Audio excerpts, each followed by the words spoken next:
आज इस टॉपिक पर चर्चा करेंगे वो टॉपिक होगा असहयोग आंदोलन। भारत के स्वतंत्रता संग्राम में महात्मा गांधी के योगदान को कोई नकार नहीं सकता और उनकी महत्ता को कोई इग्नोर भी नहीं कर सकता।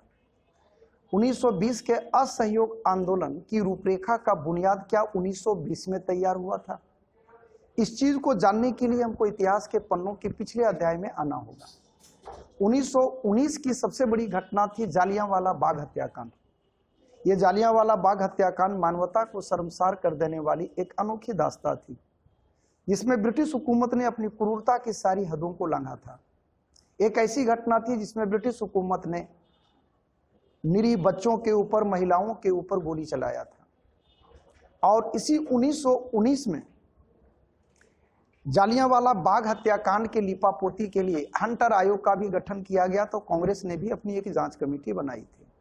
ये वो टाइम पीरियड था जिस टाइम पीरियड में जो भारत के मुस्लिम तबके के लोग थे, जिस मुस्लिम तबके के लोगों के मन में भी हुकूमत के प्रति आक्रोश था तुर्की के खलीफा के पद को लेकर।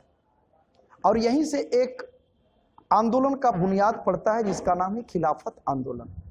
खिलाफत आंदोलन ये वो कड़ी है जिस कड़ी को बड़ी करीब से गांधी ने भांपा और गांधी को लगा कि यही वो टाइम पीरियड है जब भारत में कोई आंदोलन हम खड़ा कर सकते हैं।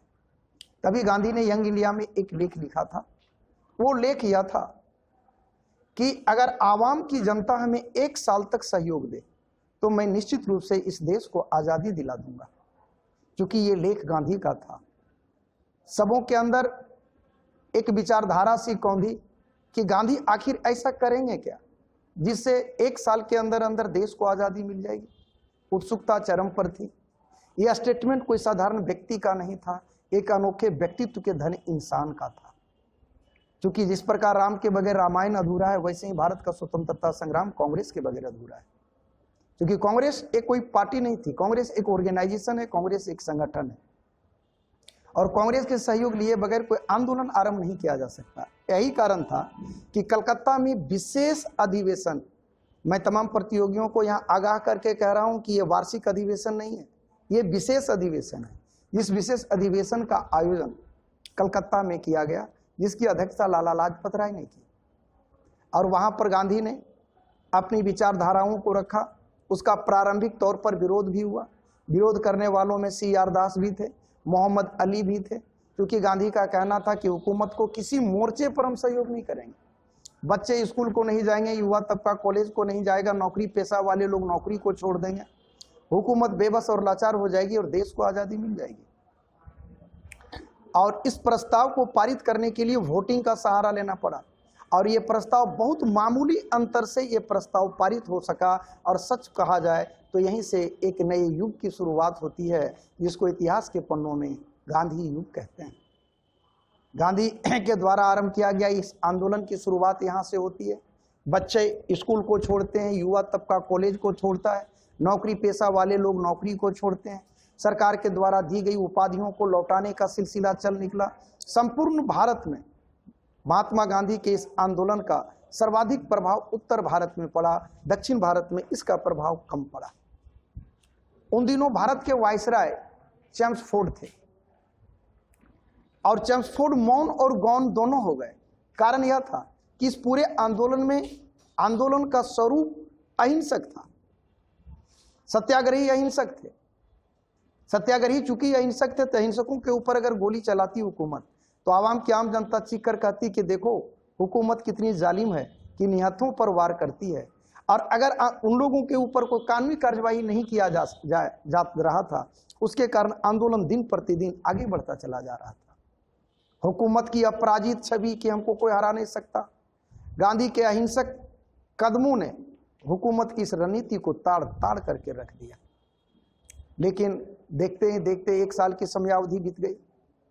जब 1 साल की समय, चूंकि गांधी ने यंग इंडिया में कहा था कि 1 साल के अंदर मैं आजादी दिला दूंगा, आजादी मिली नहीं।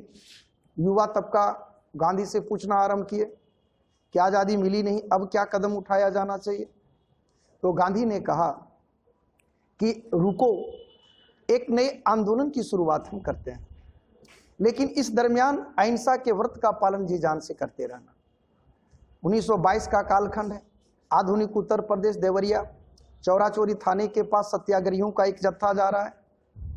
थाने के पास पहुंचते के साथ ही सत्याग्रहियों को रोका जाता है, पुलिस के साथ झड़प होती है, पुलिस लाठीचार्ज करती है, सत्याग्रही अहिंसा के व्रत को भूलते हैं, थाने में आग लगाते हैं।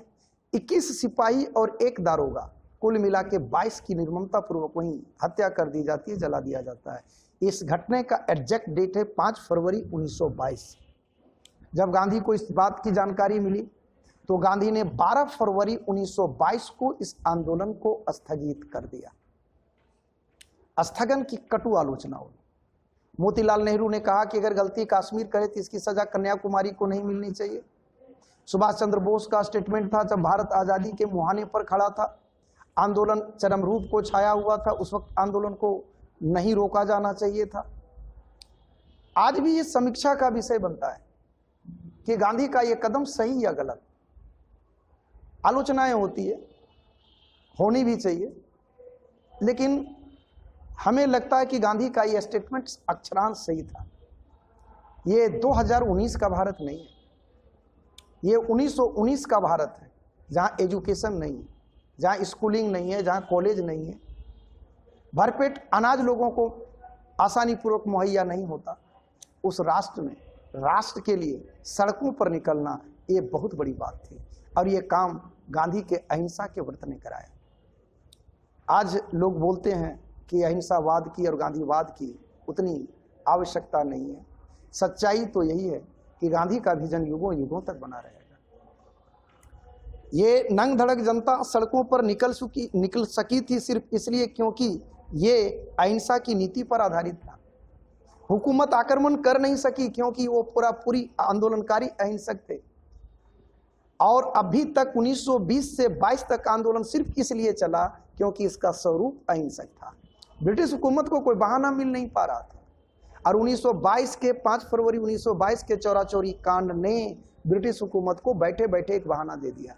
अब ब्रिटिश हुकूमत चीख कर कह सकती थी कि आंदोलनकारी हिंसक भी हो सकते हैं, और इसके आधार पर उसके ऊपर लाठीचार्ज करने से लेकर के गोली चलाने तक का काम किया जा सकता था।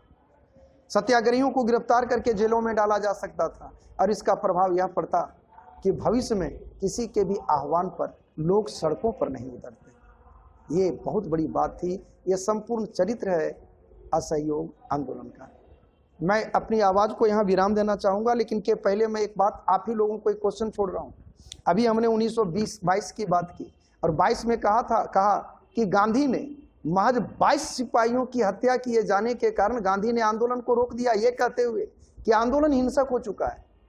अगर आप वाकई प्रतियोगी हैं और इतिहास से कुछ वास्ता है, तो यही गांधी 1942 में जब भारत छोड़ो आंदोलन हुआ था तो प्रत्येक दिन 1-2 नहीं हजारों लोग मारे जा रहे थे, रेल पुल उड़ाया जा रहा था।